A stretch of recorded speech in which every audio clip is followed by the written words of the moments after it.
বন্ধুরা, এই মুহূর্তে আমার কাছে একটা S24 আলট্রা এসছে। এটার প্রবলেম, এটা অফ অবস্থায় চার্জ নেয় কিন্তু অন অবস্থায় চার্জ শো করে না। তো দেখুন কিভাবে এটাকে আমি সলভ করি। প্রথমে আমি এটার ভেতরে চার্জার অফ অবস্থায় আপনাদের দেখিয়ে দিলাম, এবার অন করে দেখাবো কি প্রবলেমটা হয়। এই অন অবস্থায় কিন্তু অফ করে যখন দিচ্ছি তখন চার্জ শো করছে। এবার আমি চার্জারটাকে খুলে একবার লাগাবো, দেখুন আর চার্জ শো করছে না। দেখুন আর শো করবে না। কিন্তু এই ধরনের প্রবলেম জলে পড়লে কিংবা জল কোনো কারণে চার্জিং কানেক্টরের ওখান দিয়ে ভেতরে বোর্ডে চলে গেলে তখন এরকম হয়। দেখুন এটাকে আমি কিভাবে রিপেয়ার করি। আর একবারও আপনাদেরকে দেখিয়ে দিচ্ছি কনফার্মেশনের জন্য। অফ অবস্থায় কিন্তু ফোনটি খুব ভালোভাবে চার্জ নিচ্ছে।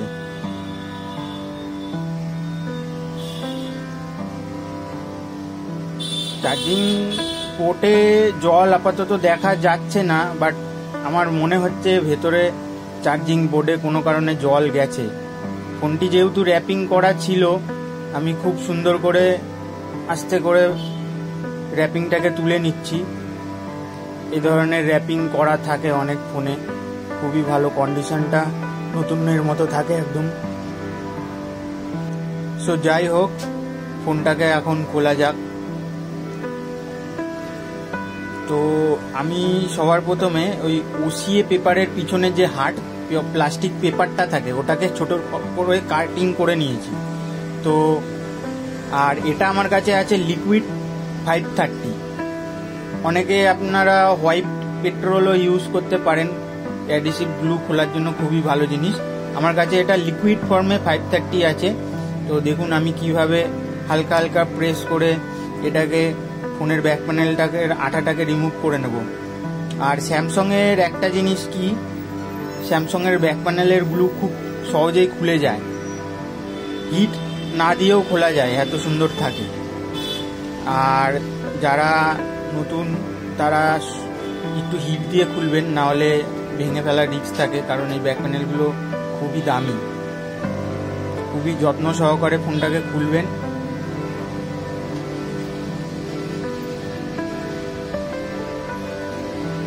দেখুন কিভাবে আমি ঘুরিয়ে ঘুরিয়ে আস্তে আস্তে লিকুইডটি দিয়ে খুলে নিচ্ছি। তো দেখুন খুব বেশি জোরে কিন্তু প্রেস দেবেন না আপনারা, হালকা হালকা করে প্রেস করবেন, আরামসে খুলে যাবে। আপনাদের হয়তো ভিডিওটা ফাস্ট করার কারণে মনে হবে যে আমি খুব জোরে জোরে করছি জিনিসটা, আসলে তা না। অরিজিনালি এটা খুবই সাবধানে খোলা হয়।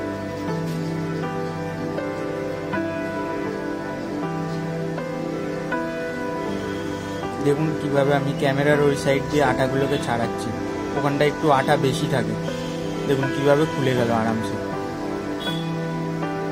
আচ্ছা, আপনাদের আর একটা জিনিস বলি, S24 আলট্রা, 23 আলট্রা, 22 আলট্রা কিংবা S সিরিজের কোনো ফোন খোলার সময় আপনাকে ক্যামেরা মাস্ট। ক্যামেরায় কিন্তু কোনো প্রকারের টেপ লাগাবেন না। হ্যাঁ, এক ধরনের টেপ পাওয়া যায় যেটা ক্যামেরার জন্য পার্টিকুলার আছে, ওগুলো আপনারা লাগাতে পারেন, কিন্তু ক্যাপকন, সেলো টেপ, মাস্কিং টেপ কোনো ধরনের টেপ আপনারা লাগাবেন না। লাগালে কিন্তু ক্যামেরা ওখানেই ফিনিশ। ক্যামেরার লেন্স এত শার্প, হালকা আঠা ধরে নেয়। যেহেতু আমার চার্জিং বোর্ডে কাজ, তাই আমি নিচের পার্টটা খুলছি, সাব পিসিবির ওখানে খুলে কাজটা আপনাদের দেখাবো। স্ক্রুগুলো সব খুলে নিচ্ছি এই মুহূর্তে।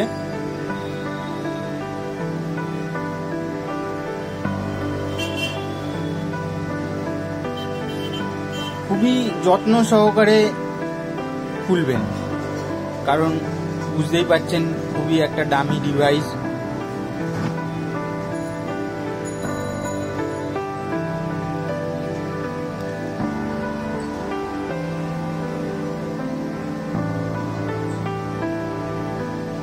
সাব পিসিবিটাকে খুলে নিচ্ছি আমি এখন। এই ধরনের ফোনগুলোতে কিন্তু কোনো রকম নেটওয়ার্ক ওয়্যার থাকে না, একটা ফ্লেক্সের মাধ্যমে নেটওয়ার্কিং এর যে ওয়্যারটা থাকে অ্যাটাচ করা থাকে মেইন বোর্ডের সাথে। সিম ট্রেটা খুলে নিচ্ছি।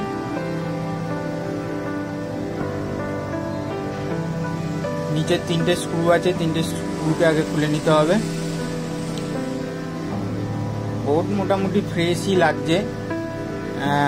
এই দেখুন, দেখুন যে মেন যে কানেক্টার রয়েছে সাব পিসিবি, ওইখানে দেখুন একটা পিন মিডিলের দিকে ওপরে কেমন রাস্ট পড়ে গেছে, জল ঢুকে। আমি প্রথমেই বুঝতে পেরেছিলাম ফোনটার স্পিকার গ্রিলটা হালকা ফাটা ছিল। কাস্টমার হয়তো সুইমিং পুল ফুলে নিয়ে গেছে, কিংবা ময়েশ্চার ঘাম কিছু একটা গেছে। খুবই ভালোই হলো, বোর্ড চেঞ্জ করতে হবে না, এই বোর্ডেই হয়ে যাবে। দেখুন আমি সাইডে বড় করে বোর্ডের প্রবলেমটা কোন জায়গাটায় সেটা আমি মার্কিং করেছি। একটা এই ধরনের সানশাইনের একটা ব্রাশ হয়, যেটার এক পাশে আপনার কোনো ঘাস জাতীয় কিছু দিয়ে করা থাকে, আর এক সাইডে মেটালিক থাকে। আমি দুটো দিয়েই ঘষে নেব, মেটাল সাইডটা দিয়েও ঘষে নেবো, একটু চকচকে হয়ে যায়। আর খুবই সাবধানে করবেন। হয়তো ভিডিওতে দেখা যেতে পারে খুবই জোরে করছি, খুবই আমার স্পিডে করছি জিনিসটা, আসলে তা না, খুবই যত্ন সহকারে কাজটা করা হচ্ছে এখানে। কারণ এইসব বোর্ডের প্রচুর দাম হয়, আর আপনি খারাপ করে ফেললে খুঁজে পাবেন না। দেখুন কিভাবে আমি করছি। এবার হালকা থিনার নেব, থিনার নিয়ে কানেক্টরটাকে পরিষ্কার করে নিই ভালো করে।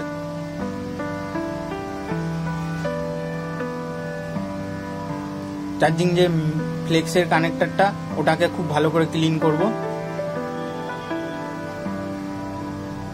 আর একটু থিনার ঢেলে দেবো। দেখুন আমি কিন্তু হাত দিয়ে মাইকটাকে কিন্তু ঢেকে রেখেছি, কারণ মাইকের ভেতরে থিনার চলে গেলে সমস্যা আসতে পারে। আর এইসব ফোনের মাইক একবার খারাপ হয়ে গেলে আপনি খুঁজে পাবেন না। বোর্ডের কানেক্টরটাকেও ফ্লেক্সটাকেও আমি ভালো করে একটু পরিষ্কার করে নিলাম, কারণ দু সাইডে জল থাকতে পারে।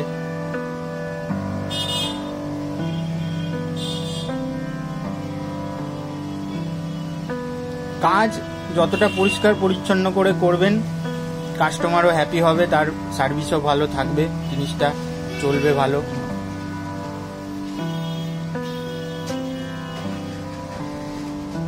আর এই ধরনের কাজ দেখতে আমার চ্যানেলটিকে সাবস্ক্রাইব করুন, সাইডের বেল আইকনটাকে অল করে দিন, তাহলে আমি যখনই নতুন ভিডিও আনবো আপনারা দেখতে পারবেন। আর ক্ষমা চেয়ে নেব, সাইডে অনেক ধরনের আওয়াজ হচ্ছে, আমার দোকানটা যেহেতু রোডের পারে। দেখুন এবার আমি কানেক্টরটা কিন্তু লাগিয়ে দিলাম।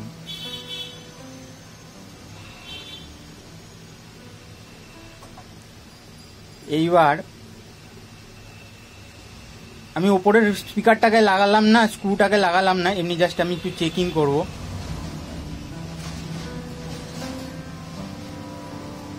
অন করে নিলাম, হ্যাঁ আপনাদের অন অবস্থায় দেখাচ্ছি।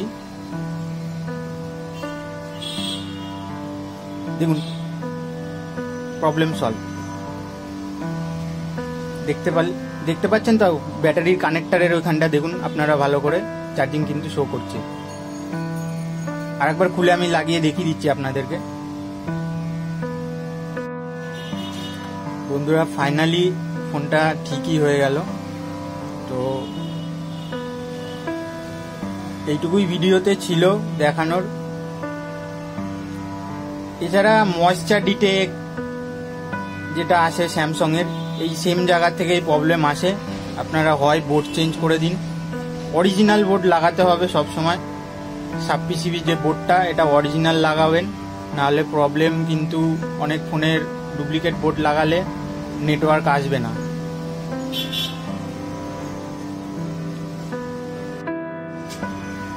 এই ধরনের ভিডিও পেতে আমার চ্যানেলটিকে সাবস্ক্রাইব করুন। ভিডিওটি ভালো লাগলে অবশ্যই লাইক করুন, কমেন্টে বলুন কেমন কাজ হলো। স্যামসাং এর যত রকমের ময়েশ্চার ডিটেক্ট প্রবলেম আসে, এই সব এই টাইপের রিলেটেড।